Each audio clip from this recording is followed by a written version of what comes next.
Salam alaikum à tous. J'espère que vous allez bien. بس Ça va, لاباس عليك؟ Alhamdoulilah, et vous, vous allez bien? Alhamdoulilah, ça va, ça va. Super, bah écoute, bravo hein, pour les organisateurs de ce space parce que ramener un invité comme ça qui est pas mal sollicité et le ramener comme ça sur un live pour qu'on puisse en profiter et en parler avec lui, franchement, bravo, bravo, bravo, bravo. Bonsoir, bonsoir, bonsoir tout le monde. Bonsoir, c'est Kirimo. C'est Brahim, salam alaikum. Alaykoum salam wa rahmatullah. Bienvenue chez toi et parmi nous. C'est gentil. Je voulais juste vous saluer, vous dire que je suis très heureux de savoir que vous accueillez une personne qui m'est très chère, Klimo, et que vous allez passer un très bon moment ensemble. Et moi, je vous écoute avec beaucoup de plaisir. Et si je peux monter, que j'ai réglé mon problème tout à l'heure, Inch'Allah. On va remercier aussi Aladin. Ça fait longtemps qu'on l'a pas entendu. Et on va le remercier parce que c'est lui qui a rendu la présence de Sikirimo possible. Donc, Je te décris un petit peu là où on en est. Hein. Je suis dans mon club depuis 2017. J'ai un club, enfin, j'ai une école de foot depuis 2017 ici. C'est l'environnement. Tu sais, un club, t'as du fitness, t'as le padel, t'as la télé. J'ai 250 gamins qui sont là dans l'école de foot depuis maintenant 2017. Alors, ce qui fait là le travail, voilà, toute la semaine, je suis dans un terrain de football avec mes gamins de 5 ans jusqu'à 15 ans. Alors, voilà. Et on est arrivé là, on était à Lille la semaine dernière, on était à Lille pour un tournoi international U15, alhamdoulilah, mchina ad al-Maghreb, shna al-Maghreb diyalna diyal le Nord. On était heureux de les voir, Framdan. On a passé un petit moment avec eux, 3-4 jours chez eux, on était fiers, voilà. Alors ce qui fait, bon, voilà, on fait l'international, le plaisir d'y aller bien sûr bientôt, Inch'Allah, à Bruxelles. Et vous le savez qu'on va y aller à Bruxelles. Je suis sahraoui avant, je suis un gars de Tafilet, Ressani, de Zagoura, mon père, mais bien sûr natif du Maroc, parce que je suis né au Maroc, je suis né à Casablanca, je suis c'est-à-dire moi je suis né dans un concours footballistique en fait, le Medina Qadima, les Amdina, vous le connaissez, il y a le côté plage, le côté Jem, le Hassan 2, il y a le côté Medina Qadima, ça s'appelle Maghrib, et moi je suis habité à Medina Qadima, là c'est Carrefour le Maghrib, au Darweda, cinéma Maghrib, moi je suis né juste à côté, cinéma Maghrib qui était à l'époque les années 60, voilà, mais je suis quand même à Casablanca, je suis un vrai Casablanca aussi. tu es le Benjamin de la famille, il me semble. J'ai d'autres frères. Vous savez, j'ai un international marocain aussi qui a joué avec moi à la Coupe du Monde. Il s'appelle Mustafa, qui est à Dunkerque. Mon frère qui est à Dunkerque, il a joué à l'équipe nationale. Il a joué avec moi à la Coupe du Monde 86. On était une famille footballistique. Mon père, il a joué au WAC. Mon frère, il a joué bien sûr à Lille et à Calais, à Dunkerque aussi, Valenciennes aussi. Voilà. Ce qui fait, voilà, une famille sportive. Et j'ai mes petits-enfants, ils jouent ici au foot depuis un petit moment. Et j'ai un grand enfant qui est à Paris, qui joue dans le football amateur. Alors, ce qui fait, on est dans le sport, hein. C'est ça. Évidemment, il y a pas mal de gens qui ne le savent pas. Sikirimo, effectivement, et son frère aussi faisait partie de cette génération 86. Oui. Et je vais profiter de l'occasion, Sikirimo, pour rendre hommage, comme tu le sais, à Mohamed Monsef Al-Haddawi, qui nous a quittés il y a quelques jours. Oui, Monsef. Oui, parce qu'il a vécu avec moi une Coupe du Monde. C'était un jeune qu'on a ramené en Coupe du Monde. Il était très jeune. Et c'est vrai que la maladie fait que, mais c'est vrai que c'est vrai, on est attristé par ce jeune. C'est un joueur de talent qui a joué avec nous, qui partait avec nos stages. Mais c'est vrai que, il était malade. Et franchement, ça fait une bonne semaine là. Tout a démarré de l'Espérance Casablanca. Est-ce que tu peux nous parler un peu de ce club que beaucoup ne connaissent pas? Oui. Alors l'Espérance de Casablanca, quand j'étais au club, moi j'ai déjà habité à Bourgogne, je remontais à Bourgogne, et l'Espérance de Casablanca, c'est une équipe des Oujda. C'est des Oujdi qui ont cette équipe. Pourquoi? Parce qu'à l'époque, il y avait des gens d'Oujdi qui travaillaient dans tout ce qui est le PTT, travaillaient dans le fond, les services des impôts. Alors cette équipe a fait une équipe de foot. Il s'appelait l'Espérance de Casablanca. Il était bien sûr présidé par Sibra Darlah. Et ils m'ont appelé pour jouer avec eux une année. Et j'étais allé jouer avec eux une année. J'avais 14-15 ans. Et j'ai joué avec eux pendant un an. Et c'est là où, après, j'ai parti au port de Casablanca. Et là, c'est autre chose. Mais c'est vrai que j'ai commencé l'Espérance de Casa. Mais j'ai fait quand même des débuts, Fraja, Fluide, comme dans les jeunes, cadets, minimes. J'ai fait des essais. En tout cas, j'ai fait beaucoup d'essais. Et ça m'a appris beaucoup de choses. J'ai connu Raja, j'ai connu les Wydad, en étant jeune. Et ça, c'est important. C'est très important parce que j'ai fait quand même les clubs, Wak, Raja, en jeune. J'ai la chance de connaître Fakhir, Dolmi à l'époque. J'ai connu quand même des joueurs que je connaissais pas. Et j'étais faire des essais dans ces clubs. Et à partir de là, j'étais au port de Casablanca, qui s'appelle RAPC. Rigide Aconnage Port de Casablanca, j'ai fait avec eux une année, après je suis reparti en France. Mais c'est vrai que j'ai commencé dans un club de 3e division. Et là aussi, on retrouve nulle part l'information, ce qu'on appelle la RAPC, donc la région autonome du port de Casablanca, c'était un club omnisport, semi-professionnel. Oui, c'est le club, c'est le nom de le Marsa. C'est le Marsa actuellement. Il est devenu après, bon, mais le Marsa à l'époque c'était le Marsa, c'était Rigiport de Casablanca. Ils avaient un club omnisport, ils avaient la lutte, ils avaient le football, ils avaient le volley et tout. Et il y avait le football. Et moi je suis arrivé là-bas, j'ai travaillé aussi là-dedans. Ça veut dire que je travaillais quand étant jeune, on m'a embauché là-bas pour une année, avant que je quitte la France. Parce qu'à l'époque, vous savez, dans le football, on pense à la famille, on était familier, il faut ramener de l'argent. Il faut travailler pour ta famille, il faut vraiment... Voilà, ça c'était... En plus, je faisais des études à l'époque, je me rappelle, je faisais des études, ils m'ont payé les études. Et ça, c'est des choses de la vie. Hein. Vous savez, le football à l'époque, c'était amateur. Et tous les joueurs que vous avez vus de la Coupe du Monde 70, les grands joueurs, ils ont tous travaillé dans des banques. Il y en a qui ont travaillé dans des banques. Il y en a qui travaillé... Voilà, c'était le football amateur, mais les gens pensaient quand même à l'époque, je vois, la famille, comment il faut donner l'argent à ses parents. Il y avait énormément de respect de ce côté-là. Et nous, on travaillait, enfin, parce que la famille. Mais voilà, c'est un début de football de l'époque, hein, c'est le football amateur. Mais alhamdoulilah, il était à la hauteur parce que l'équipe du Maroc, en 1970, il a fait une Coupe du Monde. Et ça, c'est important. 70, c'est pas rien. On va revenir là-dessus, c'était Guimau tout à l'heure. Loubna, tu voulais intervenir rapidement. Oui, salam alaikum, c'est Abdelkarim. Alhamdoulilah, Allah يبارك فيك. اللي عنده صحته, alhamdoulilah. Alhamdoulilah. Mais c'est une question personnelle. Pas de problème. C'est rien de personnel. J'espère que moi tu vas pas me briser le cœur. قلتي بانك انت لاعب في الوداد وفي الرجاء. Et c'est quelque chose moi que je n'arrive pas à appréhender parce que le ودادي a 2 naissances مع بابا ودادي. واخا حنا من درب السلطان بغيت نعرف السلطان سي رجاوي وي ما حنا ولادي من درب السلطان لا كي درب السلطان ولكن لا سي فري كون جو دي درب السلطان سي فري honnêtement واحد on va dire 60% 70% c'est رجاوي mais il y a Wydadi quand même c'est une région de football درب السلطان عطانا الكويريال مزيانين عطانا الكويريال كبار الحمد لله c'est la pichouane. J'aimerais savoir à quel endroit, dans quel club tu t'es senti le mieux, le Wydad, le Raja, et surtout aujourd'hui, si tu devais choisir un des 2 clubs à supporter, ce serait lequel? J'ai peur que mon cœur se brise. Non, il se brise pas parce que pourquoi, je veux dire, le Wydad ou le Raja, et sincèrement, quand je suis arrivé en 88, quand j'ai fini la carrière, j'ai signé au WAC de Casablanca, j'ai signé avec eux et j'étais consultant à la télévision et j'ai pas pu continuer mon aventure avec le Wydad. Alors j'ai signé avec eux une année. Mais Raja, sincèrement, tous les joueurs qu'il y a de Raja, Dolmi, Haddaoui, Bouinini, les grands joueurs de Saïd, Petit Omar, c'est mes amis, c'est mes frères. Alors ce qui fait, j'ai pas joué avec eux, mais j'ai joué en sélection avec eux. Alors ce qui fait Raja ou Wydad, c'est pareil pour moi, parce que la moitié c'est mes amis et la moitié de l'autre côté c'est mes amis. Alors pour moi je suis tranquille, j'ai pas de, au contraire, quand je joue au Raja ou quand je joue au Wydad. Vous allez bien? Ça fait plaisir que vous soyez en compagnie de Climo. Moi, je suis dans son académie.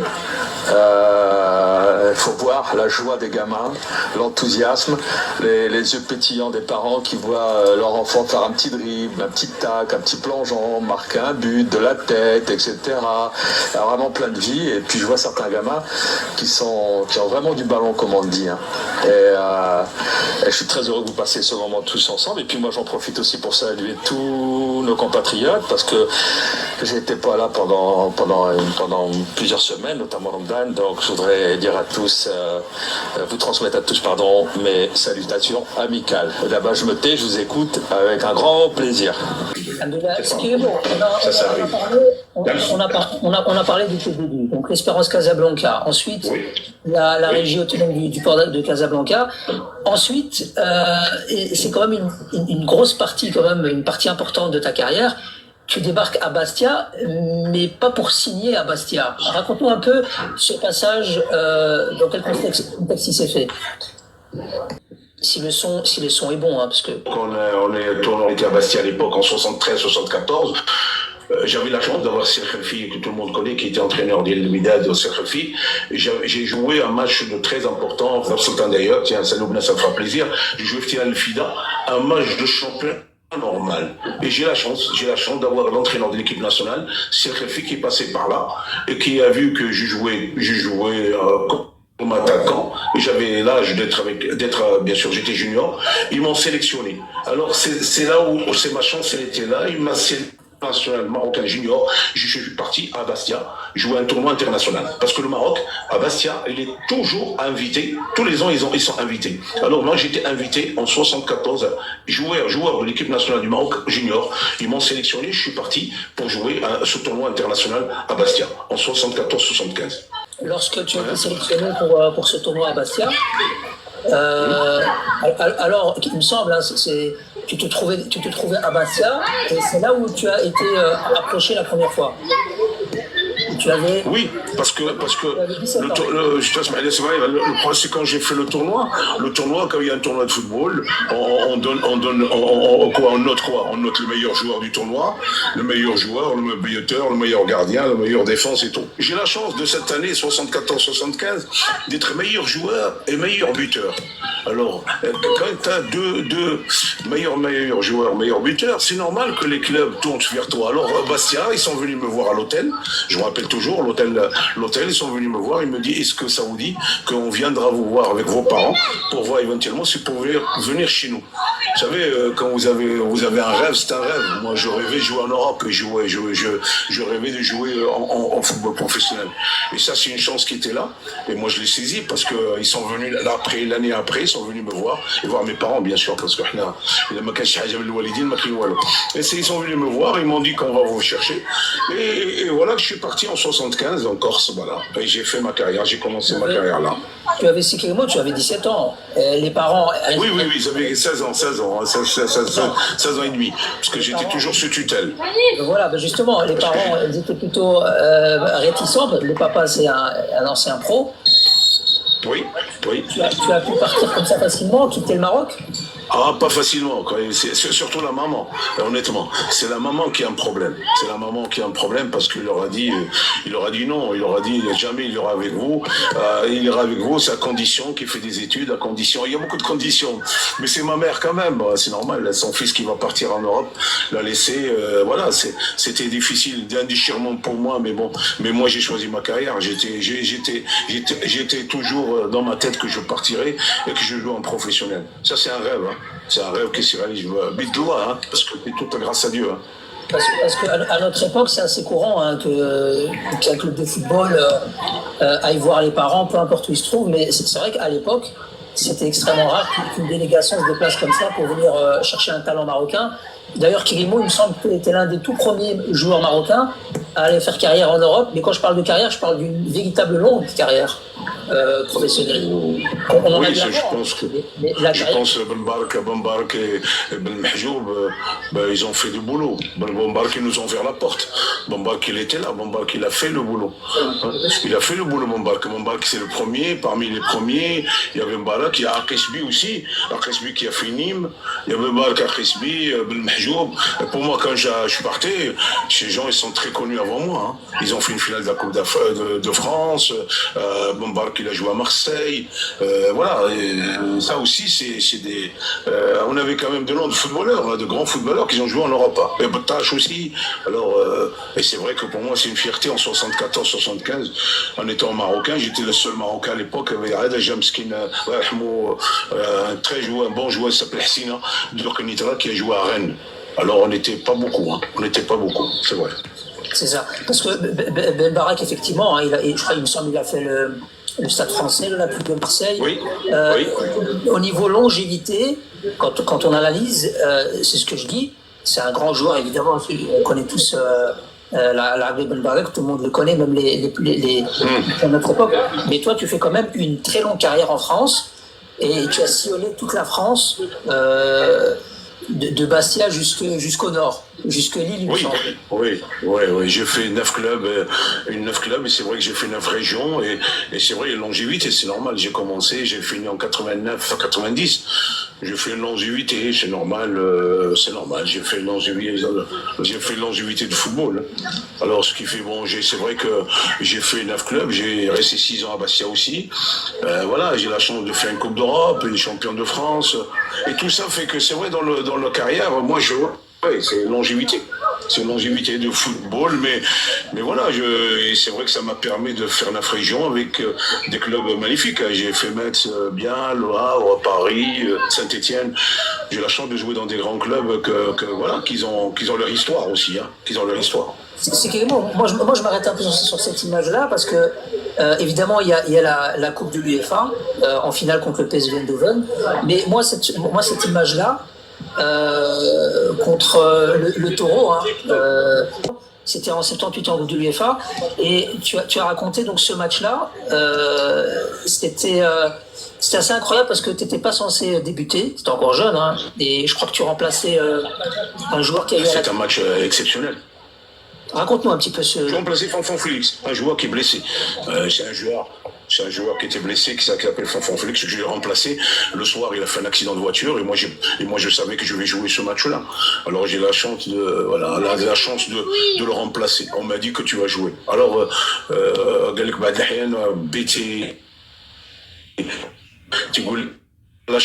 j'ai la chance de jouer ce match-là, en n'étant pas connu. Moi, je m'appelle Miré Abdelkrim. Bon, les Italiens, ils connaissent pas Miré Abdelkrim, mais c'est là où j'ai rentré dans l'histoire au football. Alors, à mon avis, c'est là où j'ai mis mon tampon, j'ai mis ma carrière. Et ça a commencé là, à ce match-là. Parce que ce match-là, 2 buts en Coupe d'Europe contre Turin, une équipe qui n'a pas perdu pendant des années. C'était difficile. Alors, mais ça fait 2 ans qu'ils ont pas perdu. Et j'ai la chance de gagner ce match-là. Alors, c'est vrai que c'était le début de la carrière. Le Torino, pour que les gens sachent, parce qu'aujourd'hui c'est pas un grand club européen, mais à l'époque le Grand Taureau c'était un grand club européen, que les gens le sachent. Ils étaient favoris avec Barcelone, il me semble, dans cette Coupe de l'UEFA, et à chaque fois, Kilimo, tu confirmes, à chaque fois vous étiez donné comme le petit poussé, celui qui allait se faire battre. Vous avez éliminé plusieurs équipes, il me semble, avant d'arriver en finale. Et après le PSV, malheureusement, puisque ça se jouait sur 2 matchs à l'époque. Je crois que c'était un match nul à l'aller. Oui, c'est les allers-retours, mais c'est vrai. Pour Bastia à l'époque, Turin, il perdait pas un match. Il y avait un Graziani, un grand Cosio, il y a un grand avant-centre de l'équipe italienne. Mais il perdait jamais 2 ans. 2 ans que tu perds pas dans un match, dans un terrain chez eux. Tu viens que nous, Bastia, on avait 10 000 Corses qui sont venus là. On est un petit poussé pour eux. La presse d'ailleurs, ils nous ont pas respecté. Ils ont dit que c'est un petit club, on va les gagner, vous inquiétez pas. Je parle de la veille de match. Ça parlait dans les journaux, qu'est-ce que c'est cette équipe et tout. Bon, nous on a joué notre match, avec nos moyens, mais sincèrement il y avait 10 000 Corses, on était vraiment très très fort par rapport à eux. On a marqué 2 buts, mais c'est vrai qu'on a fait un match exceptionnel. Mais j'ai jamais vu ça dans la carrière d'un joueur, de marquer 2 buts devant à l'époque il y avait mon père qui était encore vivant, et ce jour-là il regardait le match. C'est une fierté d'avoir ton père regarder le match, et et après c'est vrai qu'après là j'ai mon père qui est décédé juste dans le match contre l'équipe de l'ENA, match aussi très important contre les Allemands, et c'est vrai que c'est une fierté d'avoir ton père qui a regardé ce match de Coupe d'Europe, et les adieux bien sûr parce que c'était un moment magique avec ton père qui regardait un match de Coupe d'Europe. Il y a une anecdote, c'est qu'également, je ne sais pas si c'est je ne sais plus contre quel club, ils sont arrivés pour s'entraîner sur votre terrain, oui. Et il y en a un d'entre eux qui t'a fait la remarque. Vous avez un très bon terrain d'entraînement, et en réalité c'était pas un terrain d'entraînement, c'était le terrain principal. Ah, c'était exceptionnel parce que le gars il croyait, les autres, quand ils sont arrivés à Bastia, ils s'entraînaient sur un terrain de foot et en même temps, ils étaient là, ils disaient, mais c'est bien, ils ont un beau terrain d'entraînement, déjà et tout. Et à la fin de l'entraînement, on leur a dit, non, on se retrouve demain à Inch'Allah, à 8h30, c'est là on va jouer. Alors, c'était la douche froide, franchement. C'était la douche froide. Ils ont dit, c'est quoi ce terrain, on va jouer? J'ai dit, c'est là, on va jouer demain. Et c'était là, on a joué d'ailleurs. Et c'est vrai que pour nous, un terrain de football à cette époque-là, on n'a pas les éléments pour avoir un gros terrain, mais c'est vraiment comme s'il y a 30-40 000 personnes, parce que le terrain, c'est de la folie. Mais pour des grands clubs comme ça, eux, ils arrivent à Turin, parce que je me rappelle, à Turin, il y avait de la neige, le terrain était bâché, il n'y a aucun problème, ils ont enlevé le bâche, on a joué là. Donc, mais en Corse, vous savez, on n'avait pas les moyens, on a un parking qui fait terrain d'entraînement en fait, à l'époque, c'est comme ça le football. Mais c'est vrai que c'est une anecdote qui fait rire parce qu'ils étaient étonnés et surpris. Après c'est assez surprenant la suite de la carrière parce que tu vas être convoité, si je dis pas de bêtises, par le PSG. Tu vas être convoité par le PSG, mais tu vas plutôt choisir le LOSC au lieu du PSG. Oui, parce que PSG, c'est malheureux. Enfin, PSG, je devrais y aller. C'est vrai que j'avais une chance. Mais bon, ils ont pris à l'époque, si vous vous rappelez, ils ont pris Rocheteau. Il y avait Borelli qui était le président d'ailleurs de ce club. Il a choisi pour Rocheteau. Bon, et je suis parti dans le Nord. À l'époque, l'équipe, il y avait de Bocherouane qui a joué, il y a Basset qui a joué. Et j'ai fait alors à partir de là, j'ai fait que des années. J'ai trop voyagé, bien sûr, parce que j'ai fait le Nord-Sud. Mais il y a des clubs, mythiques que j'ai fait, Saint-Étienne, bien sûr, le Metz, je suis parti, c'est très très bien passé avec eux, le Havre, pareil. Saint-Étienne, c'est une belle histoire.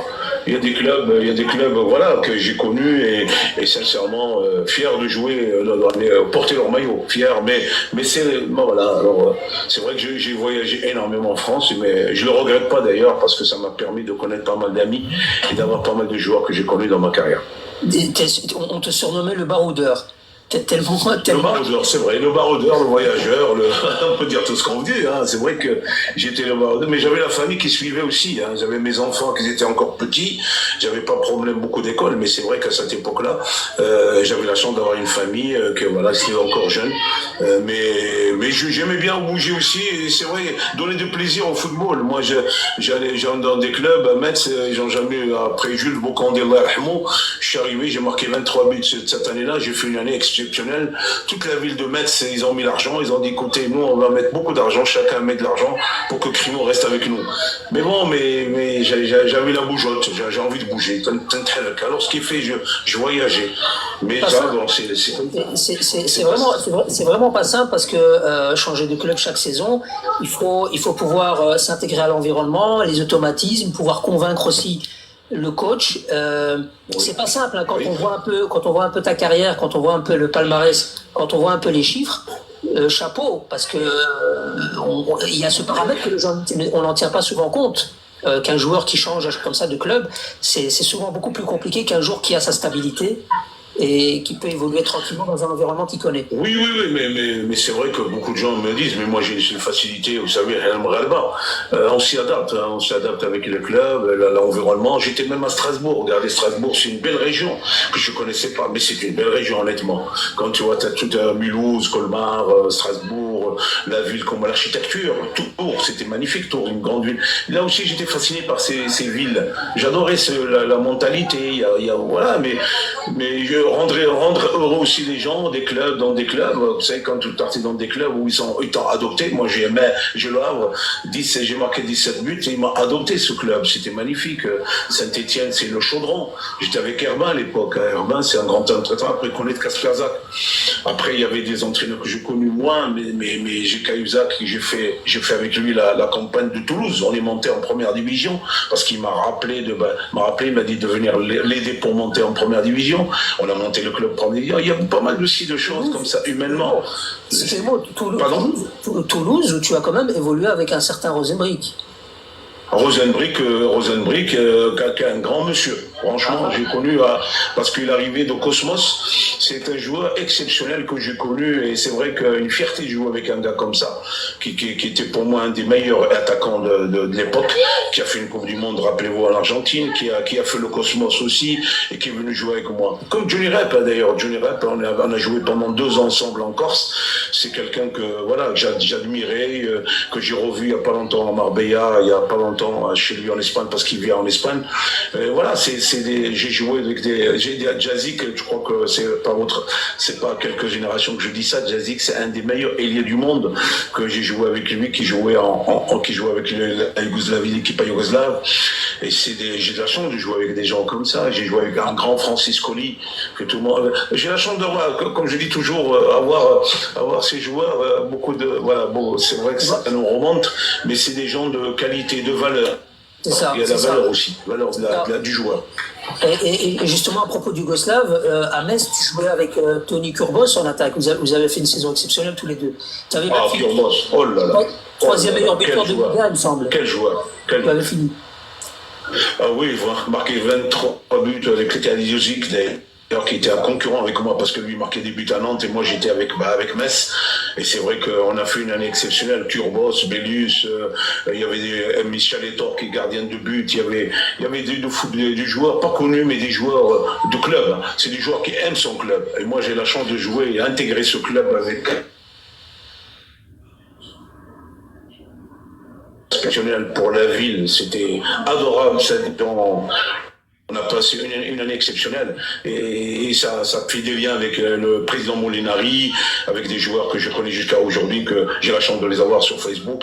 Et c'est des joueurs que voilà, j'ai ramené au Maroc. J'ai la chance de ramener ces équipes au Maroc. Ça, c'est une fierté de ramener ces équipes comme Saint-Etienne, Bastia, Metz, Le Havre, de les ramener au Maroc.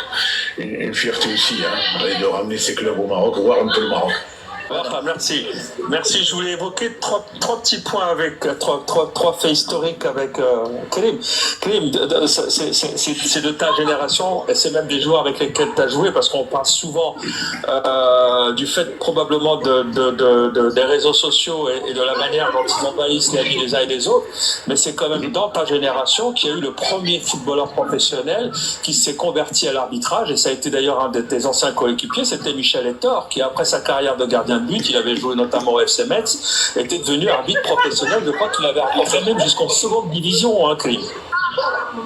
Oui, je crois que lui, Michel Etor, j'ai la chance de jouer avec lui, j'ai la chance d'être en contact avec lui, puisque maintenant il s'occupe quand même d'une grande école à Lens, et c'est un joueur maintenant qui a un club à Lens et qui fait le boulot des jeunes, de la formation et tout. Ouais. Et c'est vrai que c'est exceptionnel. D'ailleurs, il n'y en avait pas beaucoup de joueurs à l'époque, joueurs étant arbitres, il n'y en avait pas beaucoup. Hein. C'est vrai qu'ils nous ont demandé à l'époque, de Quigno, de Wurtz, de Wurtz et tout. C'est vrai, chercher. Ah ouais, j'adorais ça, Wurtz, j'adorais, c'est le Strasbourg, joie.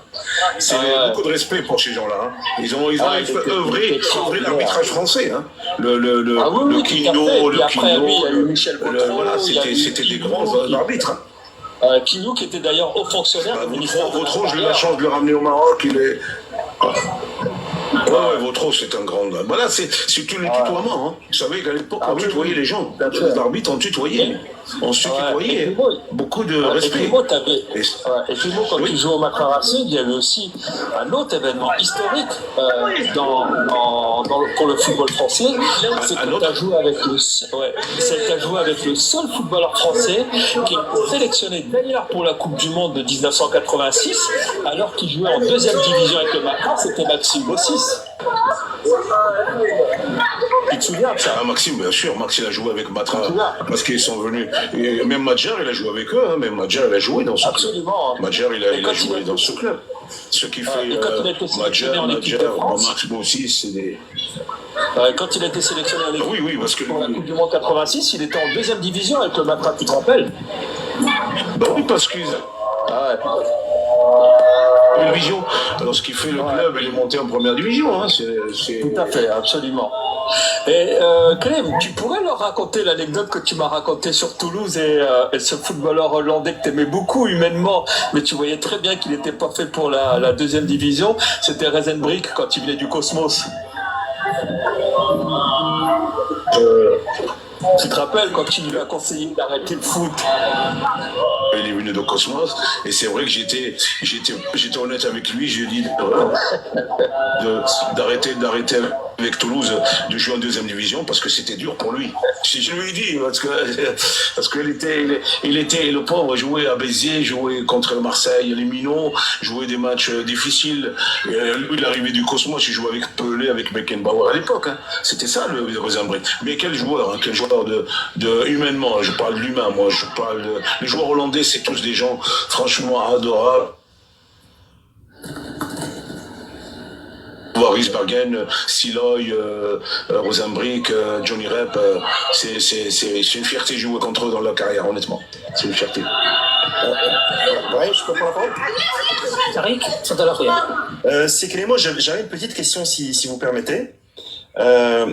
Vous avez une grande carrière, que ce soit nationale ou internationale, en club ou avec la sélection. Moi, j'ai envie de vous poser la question parce qu'elle me tient à cœur. Par rapport aux gamins que vous avez, parce que vous leur apprenez, vous leur apprenez un sport, vous leur apprenez aussi, c'est une partie aussi de l'éducation. Oui. C'est quoi les valeurs, les trois, allez, on va en prendre trois, les trois grandes valeurs de votre académie que vous essayez de transmettre? Alors honnêtement, le respect, première chose, le respect, voilà, d'être le respect déjà, ça c'est je crois que tout m'a toujours été comme ça. Ça veut dire que pour moi le petit, il faut qu'il respecte son voisin, son joueur, l'arbitre, voilà, et généreux. Il faut être généreux, c'est ma vie, c'est comme ça. Il faut être généreux dans la vie, il faut être généreux. Le moral va, c'est qu'on est généreux. Mais avant tout, c'est le respect. Voilà, et le travail, et travailler.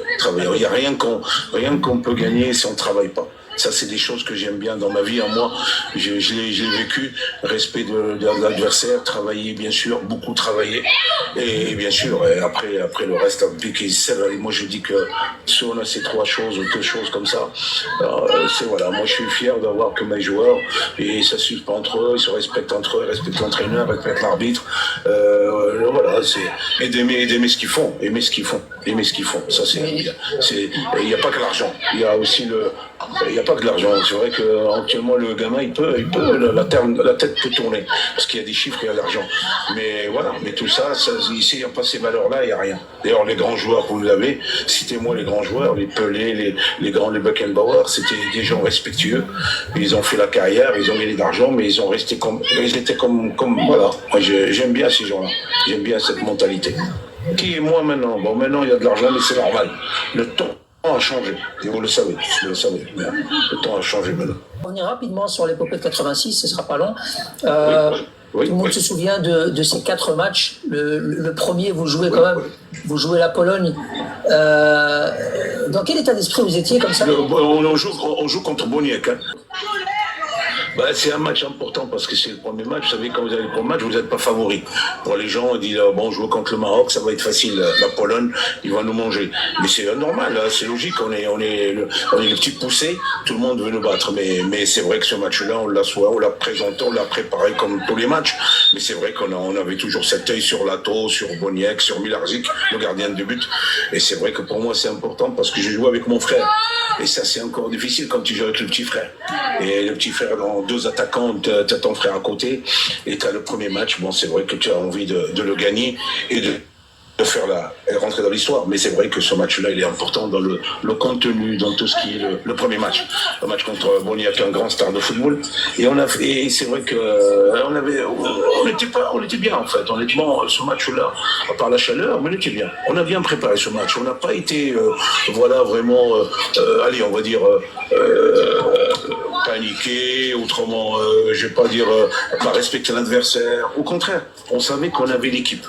Honnêtement, ce 86-là, on avait l'équipe. On avait la bonne équipe pour arriver le plus loin possible.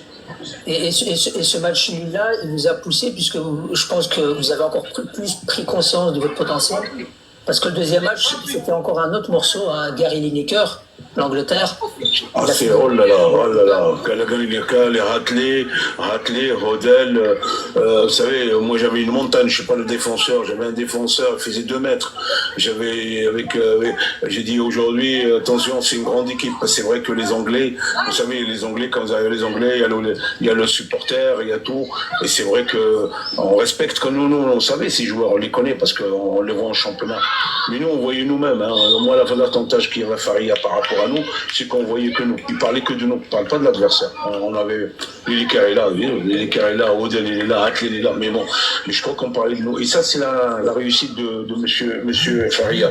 C'est-à-dire, il parlait beaucoup de l'équipe, il parlait beaucoup des joueurs, le nôtre, pas l'adversaire. Et ça, c'était aussi une bonne côté de. Voilà. On a les joueurs, de toute façon, qui jouent avec moi, ces joueurs-là, ils ont fait des Coupes d'Afrique, ils ont fait pas mal de Coupes d'Afrique, Champions League, un Timomi, un Boudelbala, un Bouhiaoui, un Khalifa, un Emrys, avec l'équipe des phares.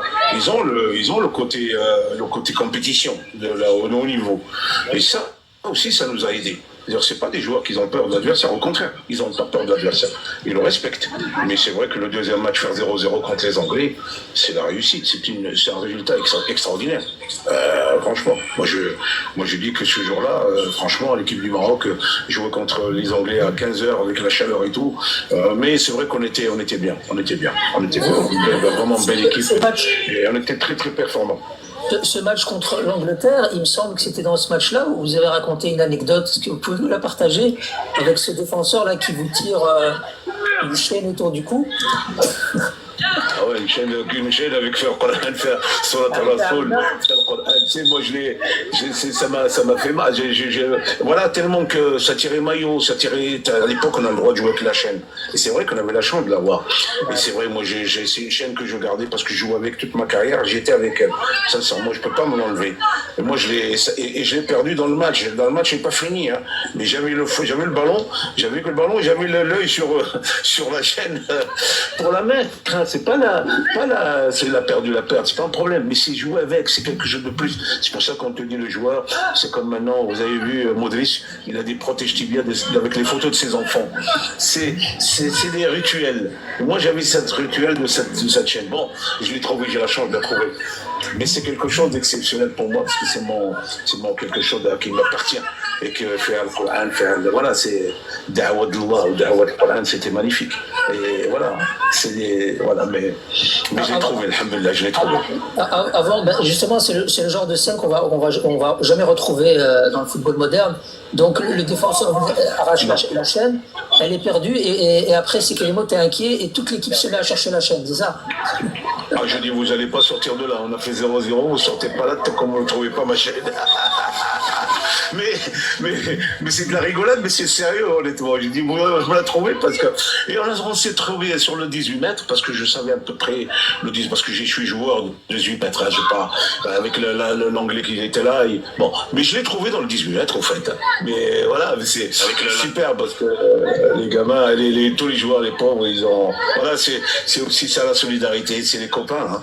Ils l'ont trouvé, et c'était. Voilà, et j'ai bien dormi, hein, d'ailleurs, ce match-là. C'est bien. Et ça, c'est une scène qu'on retrouve que dans le football amateur aujourd'hui. Je dis après, voilà, c'est des choses.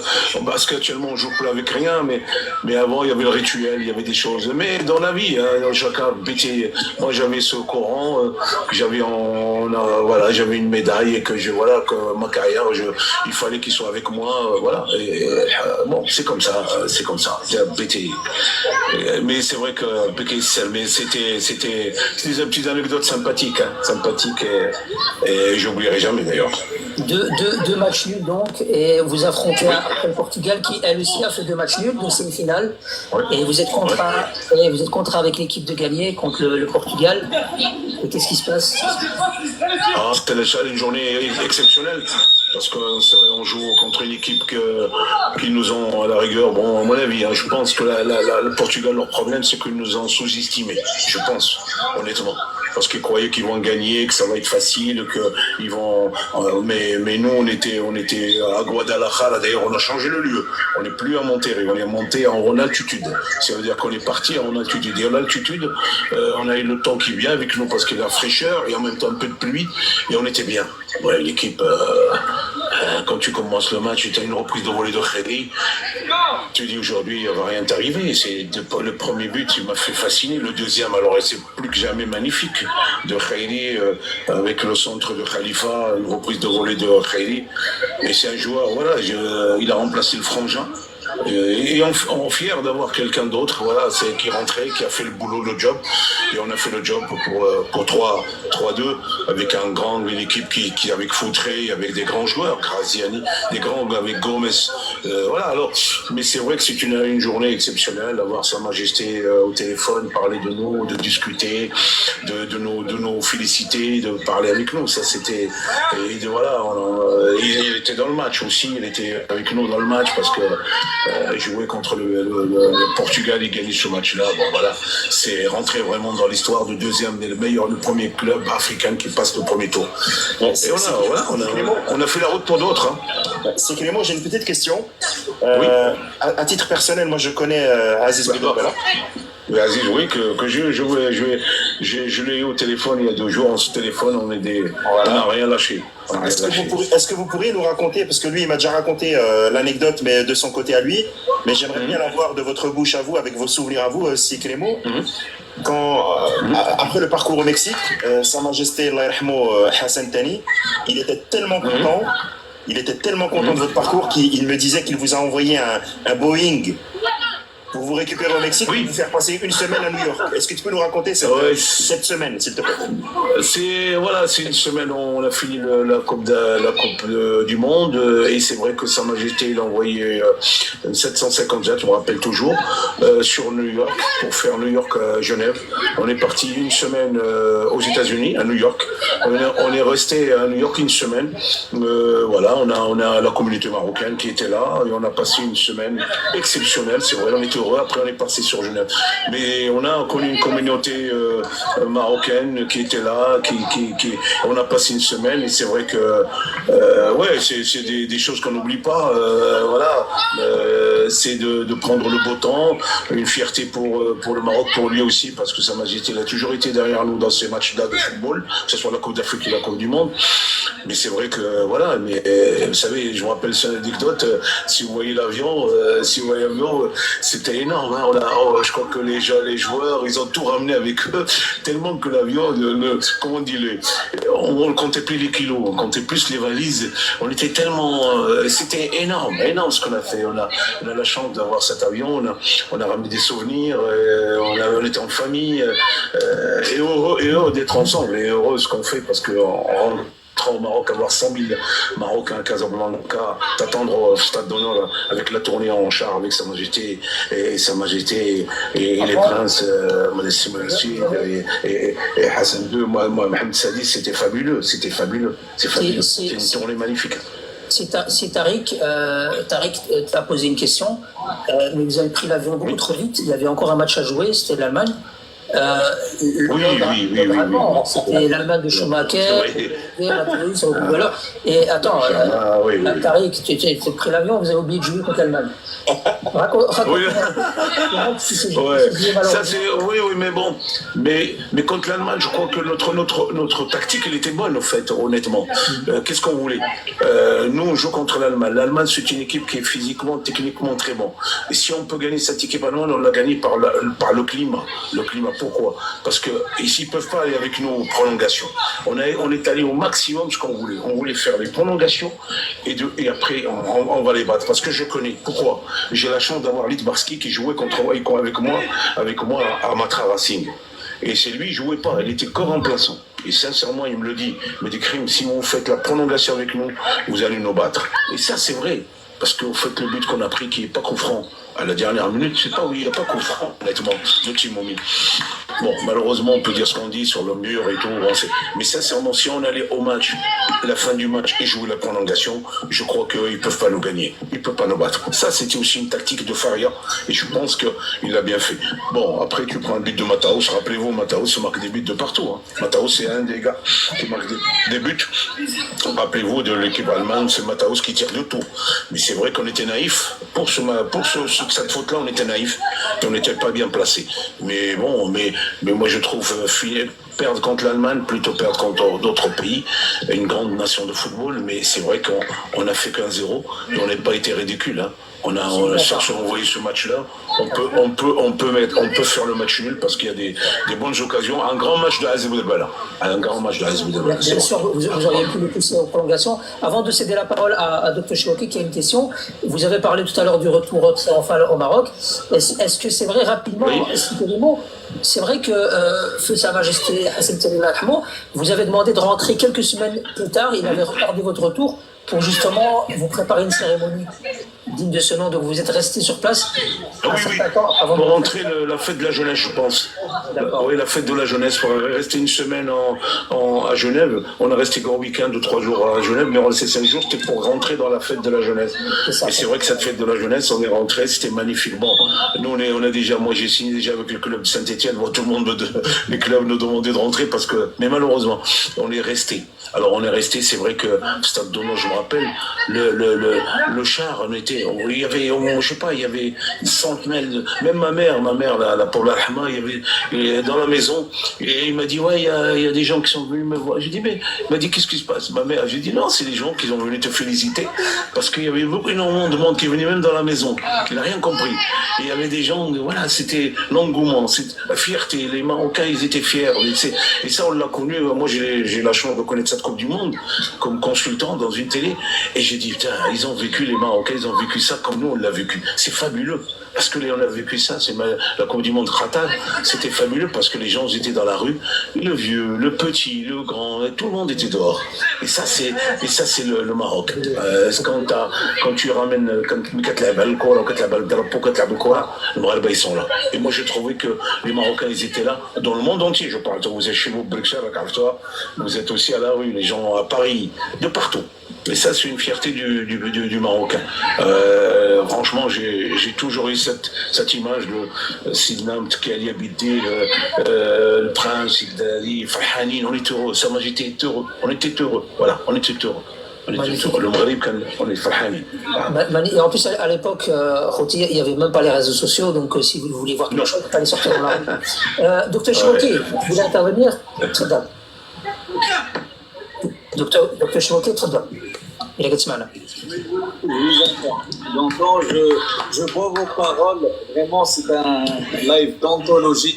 Je tiens énormément à remercier nos amis Brahim, Allah yajzik bikhair, Aladin, mais aussi nous, d'avoir cette initiative pour nous réunir à travers un live virtuel qui s'est converti en des rencontres pour mettre en exergue et en valeur sur le piédestal de notre cher ami Crimo qui nous a fait vibrer durant la Coupe du Monde en 1986, vraiment, et qui a ouvert la porte au professionnalisme, aux joueurs marocains. C'était une idole et qui a donné l'espoir à beaucoup de Marocains qui jouaient seulement au Maroc.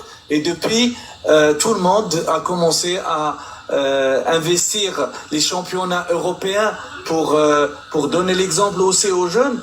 Néanmoins, on peut dire que nous sommes fiers de nous retrouver à travers des lives qui se sont transformés en rencontres au niveau réel. Par contre, je veux dire une chose aussi, je tiens à poser une question, si mon cher ami Crimo le permet. J'ai un questionnement. Est-ce que le fait de créer ces centres d'animation sportive à l'égard, ou bien pour les enfants, pour les jeunes, est-ce que c'est une vocation pour créer des élites pour qu'ils puissent exercer au haut niveau, ou bien seulement pour essayer d'éduquer et d'éviter certaines délinquances qui peuvent survenir à nos enfants? Là, c'est une question.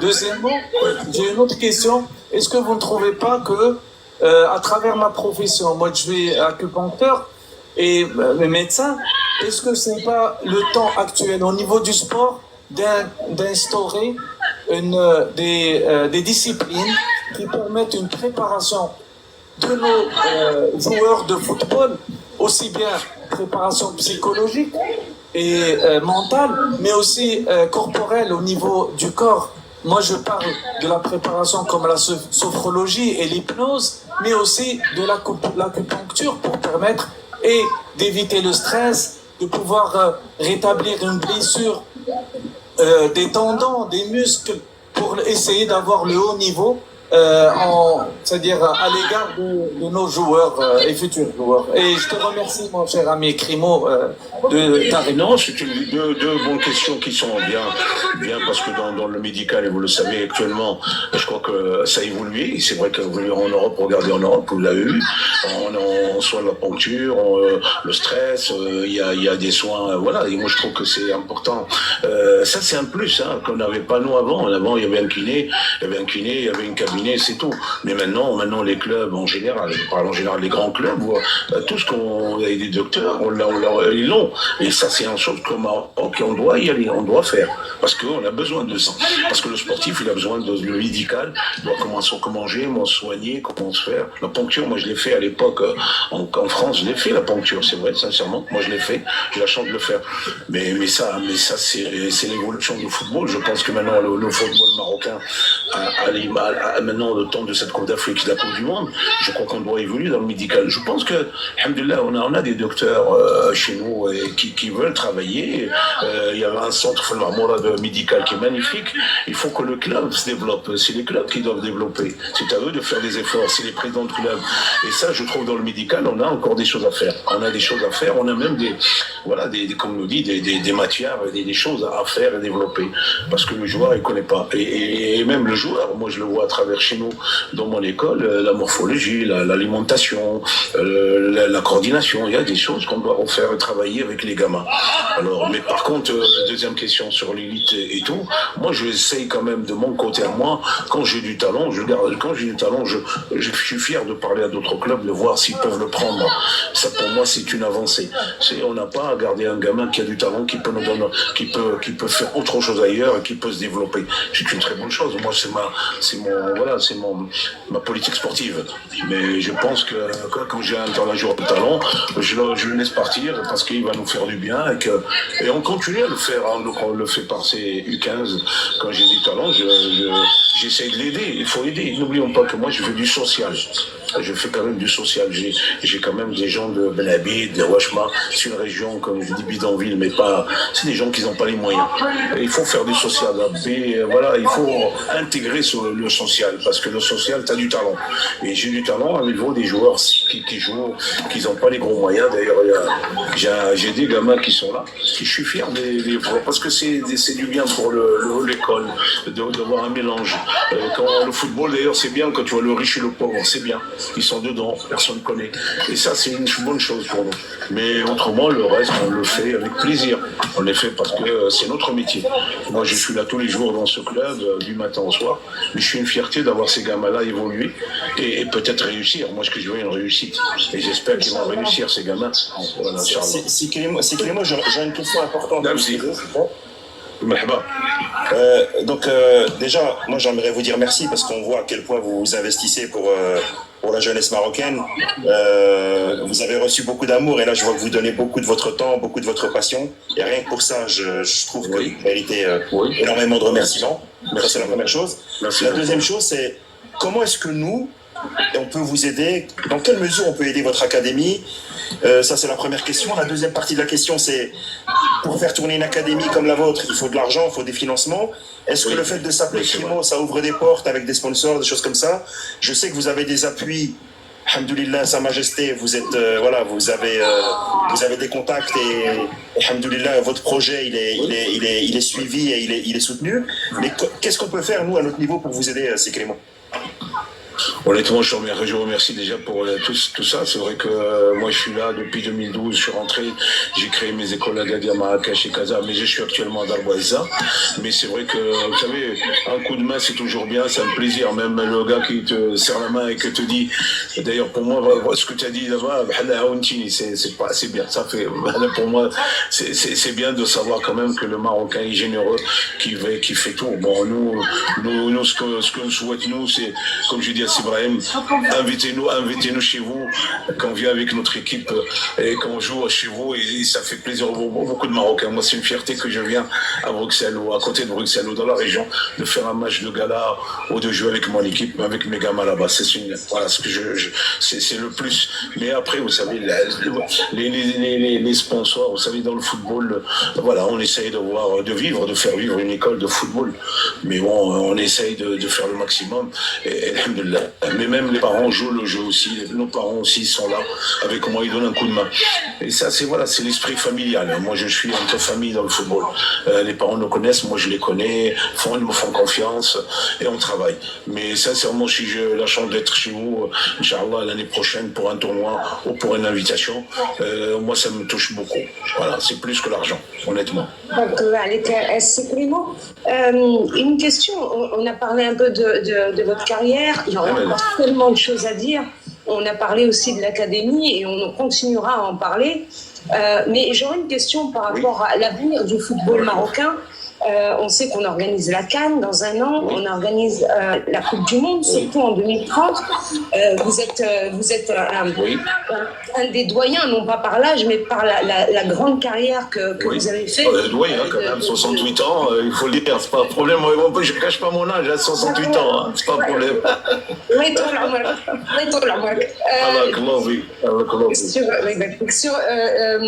Donc, vous avez bien évidemment cette assise dans le football marocain, probablement des connaissances même haut placées dans le football marocain. Ma question, c'est comment avez-vous vécu l'obtention par le Maroc de l'organisation et de la CAN, mais surtout de la Coupe du Monde 2030? Comment ça a été appréhendé par le monde du foot marocain en interne, au-delà de ce qu'on sait des médias et de ce qu'on peut imaginer nous-mêmes? Vous savez, la Coupe du Monde, le 2030, moi j'ai fait deux campagnes. J'ai fait la campagne 2010 et j'ai fait une campagne 2006. 2006-2010, c'est deux campagnes magnifiques, c'est vrai. On a perdu contre l'Afrique du Sud. Et 2030, sincèrement, quand Sa Majesté a pris le dossier en main et qu'elle a donné des arguments valables sur tous les plans, que ce soit sécuritaire, installation, dans le tourisme, le Maroc, comment il fait l'évaluation, je crois que le dossier, il était à la hauteur de Sa Majesté, et franchement, quand il a pris le dossier en main, vite après, il y avait c'est une politique magnifique de faire une Coupe du Monde avec des pays voisins. Et ces voisins-là, ils sont à côté de nous, qu'ils ont l'histoire de football. Le Portugal a l'histoire de football, le football, et l'Espagne, il l'a fait déjà. Mais moi, je trouve que pour le Maroc, sincèrement, franchement, il n'y a pas mieux que, 2030, une Coupe du Monde, ça nous fait 7 ans de travaux, 7 ans de travail, 7 ans d'ambition, 7 ans de beaucoup de choses, de pensée. Le Marocain, en général, il est fier maintenant. Honnêtement, il est fier de dire qu'on fait la Coupe du Monde 2030. Et moi, je trouve que de la Coupe du Monde au Maroc, parce que regardez, Qatar, c'est une Coupe du Monde qui est très bien passée et on était honorés, et on a fait une belle Coupe du Monde, et là on l'a fait chez nous. D'ailleurs, comme la Coupe d'Afrique en 2025. Mais maintenant, il faut passer à ce stade de gagner quelque chose. Et nous, on veut gagner cette Coupe d'Afrique dès 2025 et d'être à la hauteur en 2030. Mais avoir Sa Majesté de faire c'est l'Espagne et le Portugal, je trouve que c'est une très bonne idée. Une très bonne idée qu'on devrait, à un moment donné, rappelez-vous, on a parlé de la Tunisie, l'Algérie, mais là on l'a fait avec les deux Européens. Mais ça peut être aussi avec les Africains, nos frères aussi, hein, je dis. Mais là, le Maroc la vit beaucoup, hein, les gens parlent de ça. Et je crois qu'autour de cette Coupe du Monde, on va avancer sur tout ce qui est le transport, les installations, l'infrastructure. Ça fait 7 ans de beaucoup de choses. Et j'espère que on va être à la hauteur. Mais vous savez, le défi, le Maroc actuellement fait le futsal, actuellement à Rabat. Vous le voyez, le futsal, on est fierté d'avoir des salles, d'avoir le public. Et le Maroc, je pense qu'à 80 mois, je pense qu'aujourd'hui, encore on va gagner cette Coupe d'Afrique de futsal. C'est-à-dire, il y a beaucoup et en jeunes, on est à la Coupe d'Afrique. Vous avez les Jeux Olympiques, vous avez les Jeux Olympiques en France. On y est dedans. Les filles, magnifique. On a une équipe féminine magnifique. Alors tout ça, c'est des projets, c'est des choses qui ne sont pas tombées aujourd'hui. C'est des projets d'il y a 7-8 ans. Mais maintenant, il faut parler de l'avenir de 2030. Justement, Sekrimo, tu viens nous parler des jeunes. Oui. Je me permets de tutoyer, d'ailleurs, je ne sais pas si je peux. Des jeunes. et là, il va créer des jeunes et aussi on parlait de la Coupe du Monde. Alors moi, si je suis pas trop nulle en calcul, 2030 c'est dans 6 ans et il y a des joueurs de ton académie qui ont jusqu'à 17 ans. Donc potentiellement des joueurs qu'on pourrait retrouver en équipe nationale lors de cette Coupe du Monde. Est-ce que vous l'espérez? Et on regarde là brièvement le niveau des joueurs. Est-ce que vous avez des joueurs dont vous décelez là tout de suite le potentiel pour, pourquoi pas, être présent lors de la Coupe du Monde en 2030? Vous savez, تنقولوا قال الواحد الانسان اللي مسلم وتيقرب ربي quand tu as du talent, quand tu es un joueur du talent, tu dis علاش لا parce que moi je dis que ce qu'on nous arrive notre carrière, ça peut arriver à eux. Nous quand on est parti en Europe, c'est grâce à un tournoi, grâce à un tournoi international en France, grâce à quelqu'un qui vient te récupérer, de te dire voilà, ça peut aussi que le joueur, ce gamin qui sont chez nous, qui joue dans un championnat et qui soit, c'est vrai que 2030, il y a des joueurs qui, déjà de cette équipe de maintenant qui vont arrêter, qui vont passer la main. Mais il y a quand même chez nous, n'oublions pas quand même que le Maroc travaille sur tout ce qui est U17, U20, l'équipe de moins de 23 qui va faire les Jeux Olympiques à Paris. On souhaite, on est heureux d'avoir un gamin chez nous dans une équipe nationale, que ce soit les grands et les petits, on est heureux. Alors on souhaite, mais je crois qu'on travaille en ce moment, la fédération travaille. On est alhamdoulilah avec les binationaux, n'oublions pas quand même que le bled, mais chez le Maghreb, alors on doit regarder aujourd'hui, on a Diaz qui joue à Real Madrid, qui joue avec nous. On est une fierté d'avoir les binationaux qui jouent avec nous. C'est ça qui est important. C'est que le Maroc est très ouvert. Alhamdoulilah. On a Merci. déjà اللي مرحبا بهم اللي بغى يلعب معنا الماء يلعب على الدرابو مرحبا به. On accepte tout le monde. Alors, Et on peut rejoindre.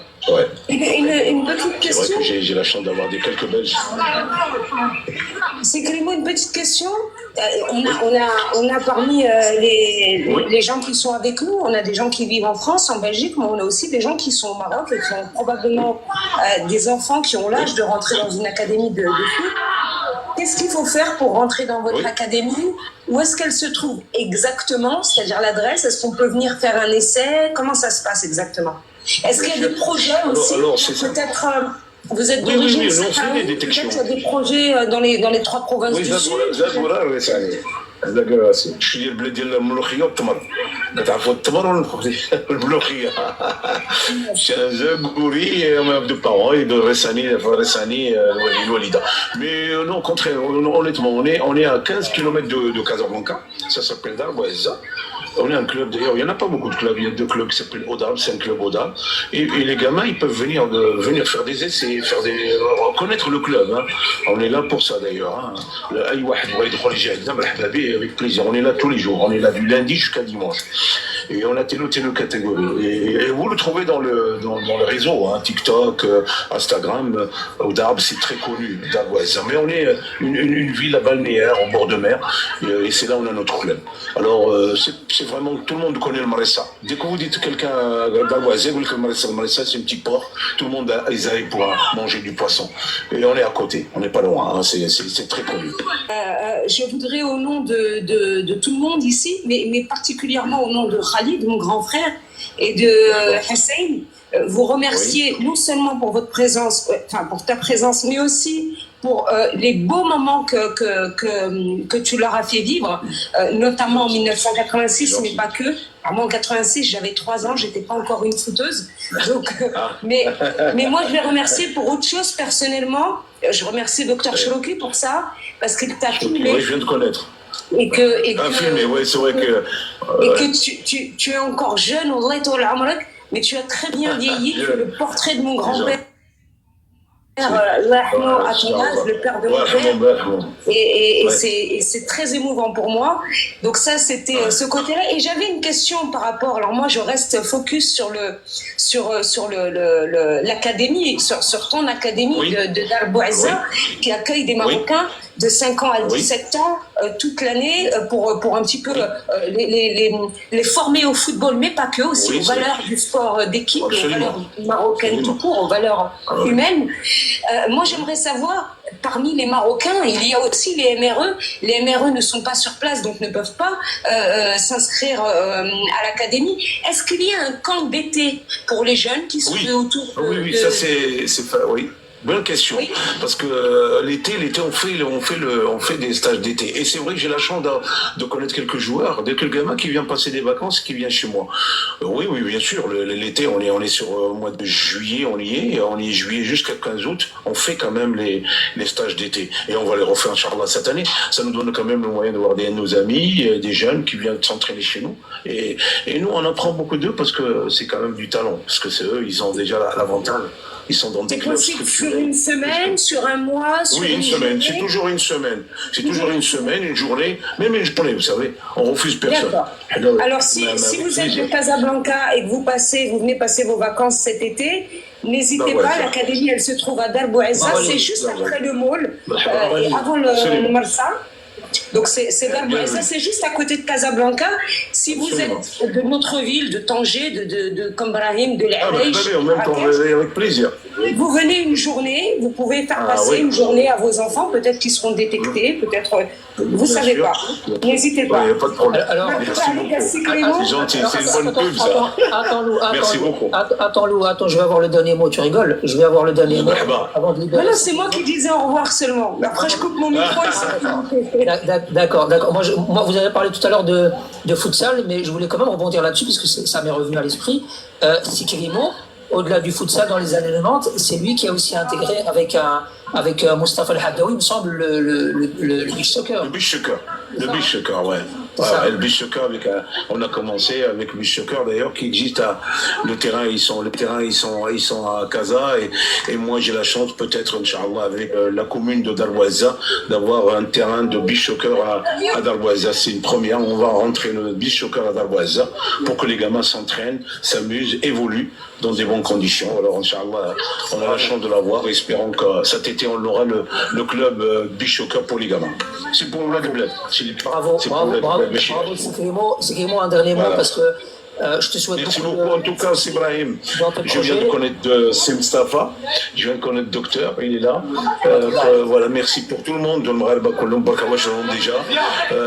Toujours, franchement, on est là. Le Maroc, voilà, c'est à la capture.